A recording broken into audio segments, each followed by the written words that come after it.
Hello everyone, welcome back to binge cravings. और आज की हमारी रेसिपी है semi naked mango shrikhand cake. ये केक क्रीम केक्स के मुकाबले खाने में बहुत ही अच्छा लगता है और केक को बनाते वक्त मैंने एग्स का यूज़ नहीं किया है। पूरी रेसिपी के दौरान मेरे साथ बने रहें और इसे ध्यान से देखें। और हाँ, अगर आपने अभी तक मेरा चैनल सब्सक्राइब नहीं किया है तो प्लीज़ इसे जल्दी से सब्सक्राइब कर लें और साथ ही बेल आइकन को भी प्रेस कर दें ताकि आपको मिलती रहें लेटेस्ट अपडेट्स। और केक के साथ साथ मैं आपको बताऊंगी कि किस तरह से आप इस केक को ग्लासेस में भी सर्व कर सकते हैं। तो स्टार्ट करते हैं अपनी आज की रेसिपी। तो सबसे पहले हम तैयारी कर लेते हैं स्पॉन्ज बनाने की। बेस बनाने के लिए सबसे पहले आप केक टिन को ग्रीस कर लें और साथ ही पार्चमेंट पेपर या फिर बटर पेपर से लाइन कर लें। किसी भी केक को बनाते वक्त केक का बैटर तैयार करने से पहले अपने टिन को ग्रीस जरूर कर लें। और अब सबसे पहले हम ड्राई इंग्रेडिएंट्स को सिफ्ट करेंगे। तो सबसे पहले हमें चाहिए 1.5 कप मैदा। वज़न के हिसाब से 160 ग्राम मैदा है। 1 teaspoon baking powder, half tea spoon baking soda, साथ ही इसमें अपने टेस्ट के अकॉर्डिंग इलायची पाउडर ऐड करें। साथ ही मिठास के लिए मैं इसमें ऐड कर रही हूँ पिसी हुई 3 टेबल स्पून चीनी। चीनी की क्वांटिटी आप अपने टेस्ट के अकॉर्डिंग थोड़ी कम या ज़्यादा कर सकते हैं।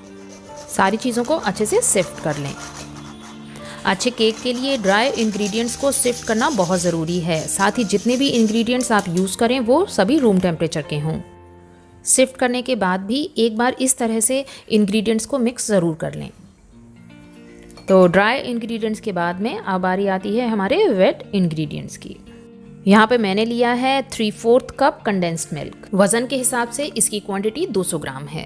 साथ ही 8 टेबल स्पून सॉफ्ट बटर और वज़न के हिसाब से इसकी क्वांटिटी 100 ग्राम है। दोनों चीज़ों को अच्छे से मिक्स करें।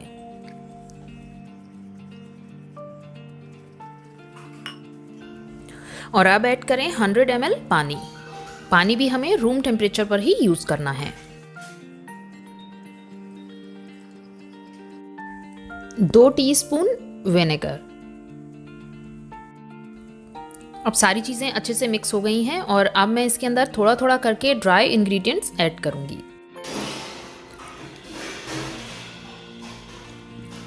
दोनों चीज़ों को जेंटली मिक्स करें।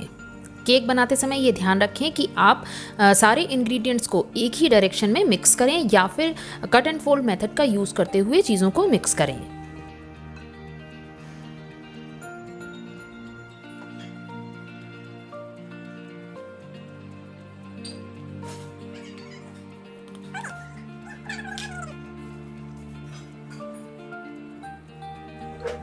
मिक्स हो जाने के बाद में एक बार साइड्स को स्क्रैप ज़रूर कर लें।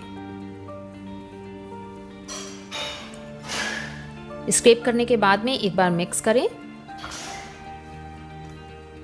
किसी भी केक को तैयार करते वक्त ये स्टेप बहुत ही ज़रूरी है ताकि जो केक है वो इवनली बेक हो। तो अब यहाँ पर केक का बैटर तैयार हो गया है और मैं इसे ट्रांसफ़र कर रही हूँ केक टिन में।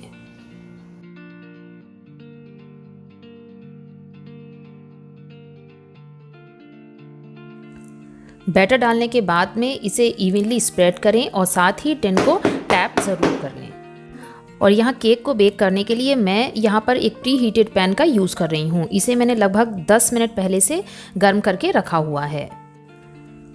लिड से अच्छे से बंद कर दें और इसे मीडियम फ्लेम पर 5 मिनट तक बेक करें और लो फ्लेम पर हमें इसे लगभग 30 से 40 मिनट तक बेक करना है। और अगर आप अवन में इसे बेक कर रहे हैं तो 180 डिग्री पर इसे लगभग 30 से 40 मिनट तक बेक करें और लगभग 30 मिनट के बाद में इसे चेक कर लें। स्क्वायर एकदम क्लीन आया है, इसका मतलब यह है कि केक अच्छे से बेक हो चुका है। केक को बेक करते समय किसी भी हाल में बार बार ना तो पैन को खोलें और ना ही अवन को बार बार खोल के चेक करें। केक को टिन से बाहर निकाल लें। वो जो है ना, केक को पूरी तरह से ठंडा होने दें। जब केक पूरी तरह से ठंडा हो जाएगा उसके बाद ही हम अपने नेक्स्ट स्टेप की तरफ जाएंगे। श्रीखंड बनाने के लिए मैंने यहाँ पर लगभग 500 ग्राम दही लिया है। अब क्योंकि श्रीखंड बनाने के लिए हमें हंग कर्ड की ज़रूरत होती है तो मैंने यहाँ पर मसलिन क्लॉथ में दही को नहीं टांगा है बल्कि एक स्ट्रेनर में दही के चंक्स को इस तरह से रख दिया है और एक बोल के ऊपर स्ट्रेनर को रख दिया है और थोड़ा थोड़ा करके इससे पानी टपकता रहेगा और लगभग 5 से 6 घंटे में हमारा हंग कर्ड तैयार हो जाएगा। मैं हंग कर्ड बनाते वक्त बोल को हमेशा फ्रिज के अंदर रखती हूँ ताकि दही खट्टा ना हो। और अगर आप हंग कर्ड गर्मियों में बना रहे हैं तो डेफिनेटली उसे आप फ्रिज में ही रखिए। और मैं हंग कर्ड बनाते वक्त बोल को ओवरनाइट फ्रिज में ही रखती हूँ। और हंग कर्ड एकदम तैयार है और इससे सारा पानी अलग हो गया है। आप इस पानी को किसी भी रेसिपी में यूज़ कर सकते हैं। और अब हंग कर्ड को मैंने एक बोल में ट्रांसफ़र कर लिया है और एक विस्क की हेल्प से आप इसे स्मूथ कर लें। और अब मैं इसमें डाल रही हूँ आधा कप मैंगो प्यूरे। आम को मिक्सर में पीसने के बाद में मैंने इसे स्ट्रेन कर लिया था। अच्छे से मिक्स करें।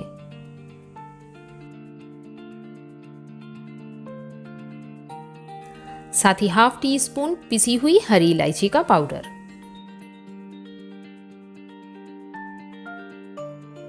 और अब बारी आती है इसमें थोड़ी सी मिठास ऐड करने की। मिठास के लिए मैं यहाँ पर शहद यूज़ कर रही हूँ। आप चाहें तो पिसी हुई चीनी भी ऐड कर सकते हैं। चीनी की क्वांटिटी आप अपने टेस्ट के अकॉर्डिंग थोड़ी कम या ज़्यादा कर सकते हैं। और चीनी या शहद की क्वांटिटी इस बात पर भी डिपेंड करती है कि जो आम आपने यूज़ किया है वो कितना मीठा है। श्रीखंड बनके तैयार है और अच्छे टेस्ट के लिए मैं इसमें ऐड कर रही हूँ लगभग 3 table spoon fresh cream. Fresh cream add करना टोटली ऑप्शनल है, हालांकि इससे श्रीखंड को बहुत ही अच्छी कंसिस्टेंसी मिलती है। अच्छे से मिक्स करने के बाद में आप इसे फ्रिज में रख दें, क्योंकि जब ये अच्छे से ठंडा होगा तो इसकी कंसिस्टेंसी और ज़्यादा थिक हो जाएगी और हमें केक पर स्प्रेड करने में हेल्प मिलेगी। आप चाहें तो जिस दिन आपको केक बनाना है उससे एक दिन पहले भी श्रीखंड बना के रख सकते हैं। श्रीखंड बनाने के बाद में आप उसे फ्रिज में ही रखें ताकि वो बाहर खट्टा ना हो। और अब बारी आती है स्पॉन्ज को ट्रिम करने की। और जितने हिस्से को मैं ट्रिम कर रही हूँ उसी से मैं आपको बताऊंगी कि किस तरह से आप सेम रेसिपी को ग्लासेस में भी सर्व कर सकते हैं। यहाँ तो मैं ट्रिम्ड पोर्शन से ग्लासेस में केक तैयार करूँगी। आप चाहें तो बेस बनाकर उसे भी ग्लासेस में सर्व कर सकते हैं। तो फिलहाल के लिए मैं इसे अभी एक साइड से रख रही हूँ और हम तैयारी करते हैं अपने केक की। 1 टेबल स्पून दूध में मैंने कुछ धागे केसर के पहले से भिगो के रखे हुए थे और अब मैंने इसे लगभग 3 टेबल स्पून दूध में मिक्स कर दिया है। दूध में मैंने थोड़ी सी चीनी भी ऐड की है। जिस तरह से हम केक को शुगर सिरप से मॉइस्ट करते हैं, यहाँ पर हम केक को मॉइस्ट करेंगे दूध से। इससे केक खाने में एक तो बहुत ज़्यादा मॉइस्ट हो जाएगा, साथ ही इसमें जो सैफरन का फ्लेवर आएगा वो बहुत ही अच्छा आएगा। दूध में चीनी की क्वांटिटी आप अपने टेस्ट के अकॉर्डिंग रख सकते हैं। तो केक को मॉइस्ट करने के बाद में अब बारी आती है इसके ऊपर श्रीखंड की लेयर लगाने की। श्रीखंड की हमें थिक लेयर इसके ऊपर स्प्रेड करनी है और सिंपली एक स्पून की हेल्प से आप इसे इसके ऊपर स्प्रेड कर सकते हैं। इसके साइड्स मैंने ओपन ही रखे हैं। आप चाहें तो श्रीखंड से इसे कवर भी कर सकते हैं, क्योंकि इसका नाम सेमी नेकेड है इसलिए मैंने इसे थोड़ा सा खुला रखा है। और केक को डेकोरेट करने के लिए मैं यहाँ पर रख रही हूँ कुछ पीसेस आम के। आपको जैसे भी अच्छा लगे आप इस केक को गार्निश उस तरह से कर सकते हैं। और केक को फ्रेश लुक देने के लिए मैंने यहाँ पर कुछ मिंट लीव्स ऐड की हैं। साथ ही थोड़ी सी कटी हुई मिंट लीव्स भी आप इसके ऊपर स्प्रेड कर सकते हैं। और इसे कलरफुल बनाने के लिए मैंने इसके ऊपर डाली हैं रोज़ पेटल्स। साथ ही इसे मैं कुछ फ्रेश फ्लावर्स से डेकोरेट कर रही हूँ। आप चाहें तो केक को चांदी के वर्क यानी सिल्वर लीफ के साथ में भी गार्निश कर सकते हैं। और देखा कितनी आसानी से हमने केक तैयार कर लिया है। और यहाँ पर मैंने बर्थडे पॉपर भी इसके ऊपर लगा दिया है। और केक बनाने के बाद में अब मैं आपको बताती हूँ कि किस तरह से आप इसी केक को ग्लास में भी सेट कर सकते हैं। यहाँ तो ग्लास में सेट करने के लिए मैंने केक का ट्रिम्ड पोर्शन यूज़ किया है, लेकिन अगर आप सिर्फ ग्लासेस में ही सर्व कर रहे हैं तो केक के स्पॉन्ज को थोड़ा सा क्रश करके यूज़ कर सकते हैं। एक लेयर केक के स्पॉन्ज की लगाने के बाद में श्रीखंड डालें, साथ ही कुछ स्लाइसेस मैंगो के डालें और फिर से हमें इसके ऊपर केक के स्पॉन्ज की लेयर लगानी है। टॉप लेयर हमें श्रीखंड की रखनी है। आम के टुकड़ों से, मिंट लीव से, बारीक कटे हुए पिस्ता से और साथ ही रोज़ पेटल से इसे गार्निश करें। आप इस तरह से ग्लासेस तैयार करके पहले से भी फ्रिज में रख सकते हैं। तो आप चाहें केक बनाइए या फिर इसे ग्लासेस में सेट कीजिए, ये दोनों ही तरह से बहुत ही अमेजिंग लगने वाला है। आज की इस रेसिपी को आप ज़रूर ट्राई करें और अपना फीडबैक मेरे साथ शेयर करना ना भूलें। फिर मिलती हूँ एक नई रेसिपी के साथ। Till then take care and keep watching binge cravings.